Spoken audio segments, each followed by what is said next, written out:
रहे हैं चैप्टर 9 सौर विकिरण, ऊष्मा संतुलन एवं तापमान। इसको हम इंग्लिश में बोलते हैं solar radiation, heat balance and temperature. यह इस वीडियो का तीसरा पार्ट है। अगर आपने इसके बाकी के दो पार्ट्स को नहीं देखा है तो सबसे पहले जाकर उसे देखें। हमने दो पार्ट्स में पढ़ा था इंसोलेशन, इसको हम हिंदी में बोलते हैं सूर्यताप, डिस्ट्रीब्यूशन ऑफ इंसोलेशन, सूर्यताप का वितरण। आज की वीडियो में हम पढ़ेंगे heating and cooling of the atmosphere, यानी कि वायुमंडल का तापमान एवं शीतलन। चलिए फिर वीडियो को शुरू करते हैं। देखिए, जैसे कि आपको मालूम है, हमारा जो अर्थ है, हमारी जो पृथ्वी है, वो सूर्य से हजारों नहीं, लाखों नहीं, करोड़ों साल से लगातार ये ऊष्मा को ये धारण करती है। यानी कि पृथ्वी को लाखों करोड़ों सालों से लगातार हीट मिल रही है। जरा आप सोचिए कि अगर किसी ऑब्जेक्ट को लगातार इतने लंबे समय तक अगर उसको हीट मिलती रहती है तो वो ऑब्जेक्ट क्या हो जाता है, मेल्टिंग पॉइंट तक आ जाता है। लेकिन ऐसा पृथ्वी के संदर्भ में हमें देखने को नहीं मिलता।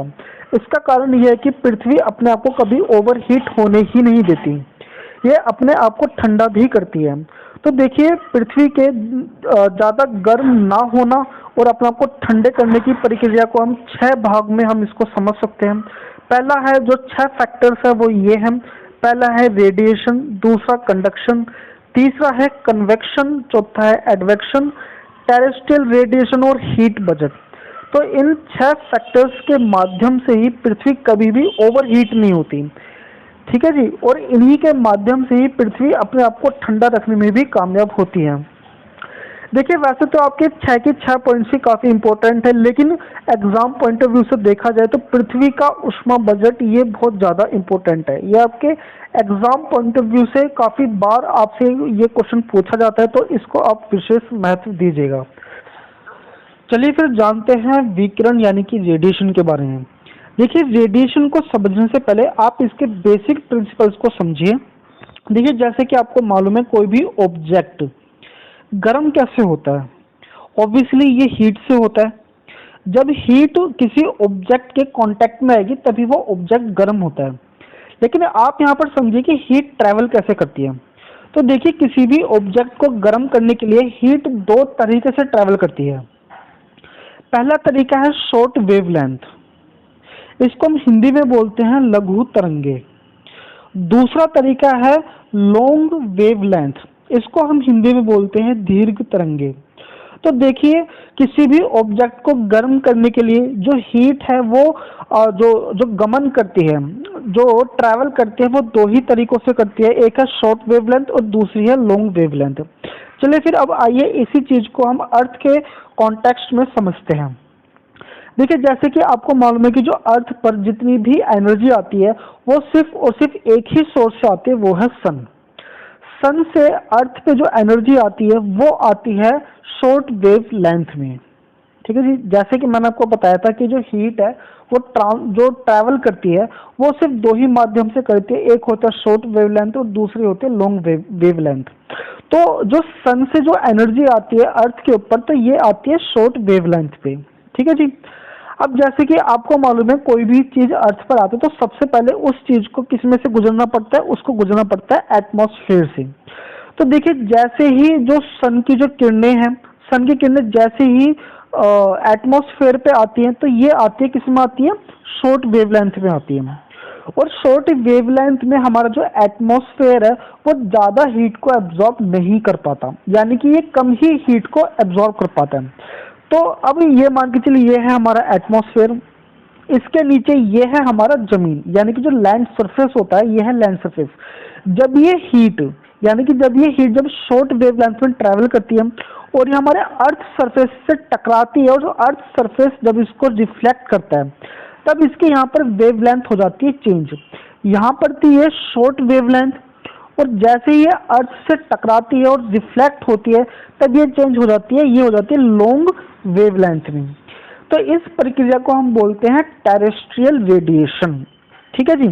तो टेरेस्ट्रियल रेडिएशन क्या है कि जब शॉर्ट वेवलेंथ जब अर्थ सरफेस से टकराती है, टकराने के बाद ये कन्वर्ट हो जाती है लॉन्ग वेवलेंथ में। तो इस प्रक्रिया को हम बोलते हैं टेरेस्ट्रियल रेडिएशन। अब देखिए, जब ये टेरेस्ट्रियल रेडिएशन जब लॉन्ग वेवलेंथ के रूप में जब ये वायुमंडल के इस वाले पार्ट में पहुंचती है तब वायुमंडल का ये वाला पार्ट ज़्यादा गर्म होता है। ठीक है जी। तो फिर देखिए जो शॉर्ट वेवलेंथ है, शॉर्ट वेवलेंथ से हमारा वायुमंडल ज़्यादा गर्म नहीं हो पाता। किसके कंपैरिजन में? लॉन्ग वेवलेंथ के कंपैरिजन में। ठीक है जी। इसलिए आप यहाँ पर एक चीज़ को नोटिस कर सकते हैं, जैसे जैसे आप अर्थ सरफेस से दूर जाते हैं, ठीक है जी, तो वैसे वैसे यहाँ पर टेम्परेचर घटने लग जाता है। ठीक है जी। और जैसे आप अर्थ सरफेस के नज़दीक हो जाते हैं तो वहाँ पर जो टेम्परेचर होता है वो काफ़ी ज़्यादा होता है। और इसका ज़्यादा होने का कारण क्या है? वो है लॉन्ग वेवलेंथ। क्योंकि हमारा जो एटमॉस्फेयर है, एटमॉस्फेयर का जो नीचे वाला जो पार्ट होता है, ये वाला जो पार्ट होता है, ये पूरा पार्ट जो गर्म होता है वो होता है पार्थिव विकिरण से। पार्थिव विकिरण क्या? टेरेस्ट्रियल रेडिएशन से ये पूरा के पूरा पार्ट हमारा गर्म होता है। हमारा नेक्स्ट टॉपिक है संचालन, यानी कि कंडक्शन। जरा समझिए कि कंडक्शन होता क्या है। इसको समझने के लिए आप एक एग्जांपल लीजिए। मान के चलिए आपके पास दो तरह के ऑब्जेक्ट है, एक है एच यानी कि ये है हीट, और दूसरा है कोल्ड यानी कि सी। जब दो तरह के टेम्परेचर वाली वस्तुएं जब आपस में मिलती हैं तो देखिए होता क्या है, हीट हमेशा ट्रैवल करती है ठंडी जगहों पर। तो यानी कि इसकी जो हीट है वो ट्रैवल करेगी कहाँ पर? कोल्ड वाले एरिया की तरफ। और ये कब तक ट्रैवल करती रहेगी? जब तक इन दोनों का टेम्परेचर एक नहीं हो जाता। ठीक है जी। इसी को हम बोलते हैं संचालन यानी कि कंडक्शन। अब जरा इस कंडक्शन को अर्थ के कॉन्टेक्स्ट में समझने की यहाँ पर कोशिश कीजिए। मैंने आपको कहा था कि जो हीट जो ट्रैवल करती है, यानी कि जो जो सूर्य से जो ऊष्मा जो हमें मिलती है, जब वो एटमॉस्फेयर की लेयर तक जब वो जाती है तब इसकी वेवलेंथ होती है शॉर्ट, शॉर्ट वेवलेंथ होती है। और ये शॉर्ट वेवलेंथ कब तक होती है? जब तक ये अर्थ के सरफेस से टकरा करके वापस नहीं लौटती। जब ये अर्थ के सरफेस से टकरा कर जब ये रिफ्लेक्ट हो जाती है यानी कि वापस लौट जाती है, तब इसकी लेंथ चेंज हो जाती है। ये हो जाती है शॉर्ट वेवलेंथ, सॉरी माफ कीजिएगा, ये हो जाती है लॉन्ग वेवलेंथ। ठीक है जी। और जो हमारे जो अर्थ का जो एटमॉस्फेयर की जो नीचे वाली लेयर है, यानी कि ये वाली जो लेयर है, ये लेयर हमेशा गर्म होती है टेरेस्ट्रियल रेडिएशन से, यानी कि ये लॉन्ग वेवलेंथ से ही गर्म होती है। ठीक है जी। अब देखिए इसका जो ये वाला जो पार्ट है, यानी कि जो एटमॉस्फेयर का जो नीचे वाला पार्ट है, ये हमेशा गर्म होता रहेगा। किससे गर्म होता रहेगा? ये कंडक्शन से हमेशा गर्म होता रहेगा। क्योंकि ऊपर वाली ये जो हवाएं हैं ये होती है ठंडी। किसके कंपैरिजन में ठंडी होती है? ये होती है नीचे के कंपैरिजन में ठंडी होती है, जिसकी वजह से ये जो उष्मा है, ये जो हीट है, ये इसको हमेशा क्या करता रहेगा? गर्म करता रहेगा। क्योंकि प्रिंसिपल क्या कहता है कि हमेशा जो हीट है वो ट्रैवल करती है, अपनी ठंडी जगहों पर ट्रैवल करती है। ठीक है जी। तो इस वजह से ये जो संचालन है, संचालन यानी कि जो कंडक्शन है, ये हमारे एटमॉस्फेयर को नीचे से गर्म करता रहता है। चलिए फिर आगे बढ़ते हैं। चलिए अब हम समझते हैं संवहन यानी कि कन्वेक्शन के बारे में। देखिए संवहन या कन्वेक्शन ये एक तरह का तरीका है जिसके अंदर हीट एक जगह से दूसरी जगह ट्रांसफर होती है। इसी को ही हम क्या कहते हैं? कन्वेक्शन कहते हैं। अब देखिए संवहन या कन्वेक्शन के अंदर जो हीट जो ट्रांसफर करती है, ये दो तरीकों से ट्रांसफर करती है। पहला तरीका है ये करती है लिक्विड फॉर्म के अंदर, और दूसरा तरीका है गैस फॉर्म के अंदर। अब देखिए यहाँ पर जो कन्वेक्शन होता है वो सॉलिड फॉर्म के अंदर नहीं होता, और इसका ना होने का जो रीज़न है वो इसका रीज़न है कि जो लिक्विड फॉर्म होती है या फिर जो गैस की जो फॉर्म होती है, इसके अंदर जो अणु यानी कि जो एटम का जो स्ट्रक्चर होता है वो काफ़ी कमज़ोर होता है। और वहीं जो सॉलिड फॉर्म होती है किसी भी ऑब्जेक्ट की, इसके अंदर कन्वेक्शन यानी कि संवहन इसलिए नहीं होता क्योंकि जो सॉलिड फॉर्म का जो स्ट्रक्चर होता है एटम्स का वो काफ़ी स्ट्रांग होता है।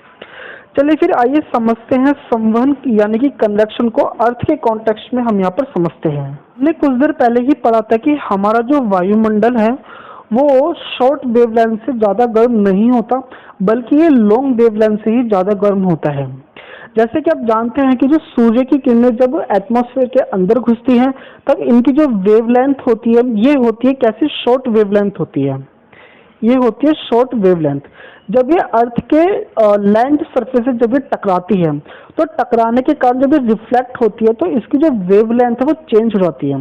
ये चेंज होकर के बन जाती है लॉन्ग वेवलेंथ। तो इस प्रक्रिया को हम क्या बोलते हैं? Terrestrial radiation. इसको हम हिंदी में बोलते हैं पार्थिव विकिरण।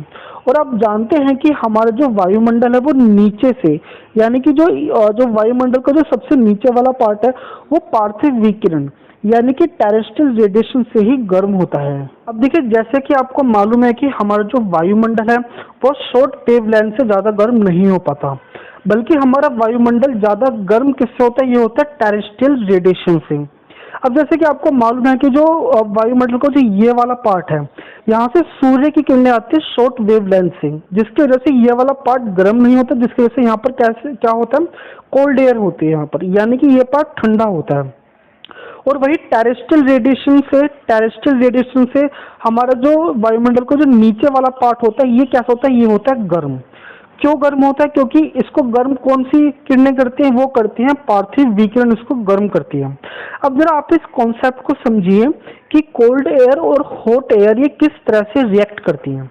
देखिए, जो गर्म हवा होती है, गर्म हवा कैसी होती है? ये होती है हल्की, और जो हल्की चीजें होती हैं, हल्की चीजें ऊपर की तरफ उठती हैं।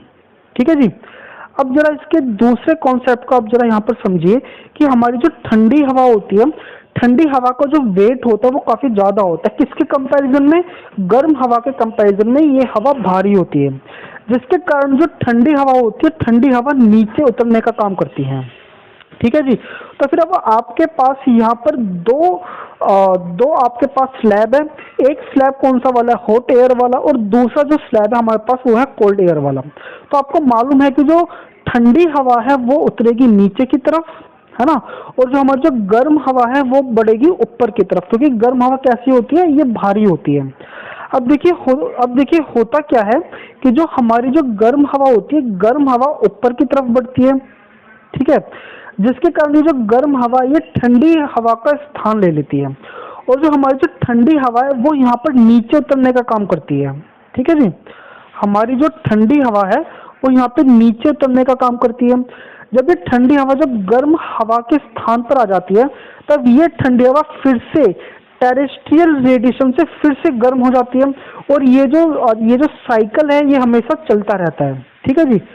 तो फिर चलिए फिर आगे बढ़ते हैं। यहाँ पर आपका संवहन यानी कि कन्वेक्शन का आपका यहाँ पर पूरा हो चुका है। चलिए फिर आगे बढ़ते हैं। चलिए फिर अब हम जानते हैं अभिवहन। इसको हम इंग्लिश में बोलते हैं एडवेक्शन। देखिए, एडवेक्शन के अंदर भी हीट एक जगह से दूसरी जगह ट्रांसफर होती है।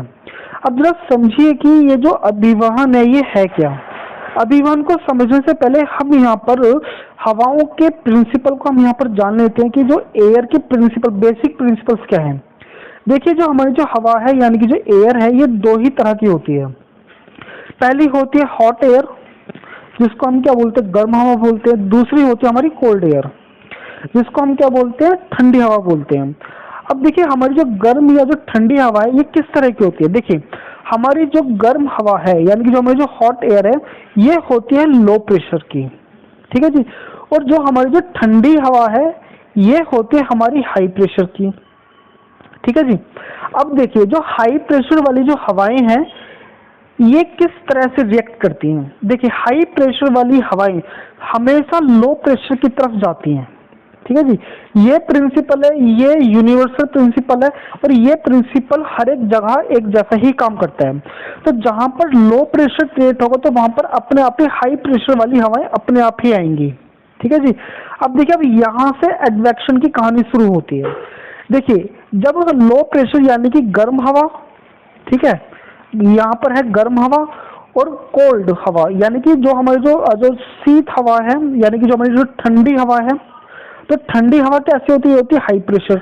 और प्रिंसिपल क्या कहता है? प्रिंसिपल बोलता है कि जो हाई प्रेशर वाली जो हवाएं हैं वो चलेंगी कहाँ पर? लो प्रेशर की तरफ। जब गर्म हवा और ठंडी हवा जब आपस में मिलती हैं तो क्या होगा? तो इसमें जो हीट है वो क्या करेगी? वो ट्रांसफर हो जाएगी किसमें? ठंडी हवा में। और ये हीट तब तक ट्रांसफर होती रहेगी जब तक इनका जो तापमान है, दोनों हवाओं का तापमान एक ना हो जाए। ठीक है जी। तब इस तरह से जब एनर्जी जब एक जगह से दूसरी जगह जाती है, इस चीज को हम क्या बोलते हैं? इसको हम बोलते हैं अभिवहन यानी कि एडवेक्शन। तो फिर आज की वीडियो में बस इतना ही। आपको वीडियो कैसी लग रही है आप मुझे कमेंट करके बताइए। चैनल को सब्सक्राइब कीजिए। धन्यवाद।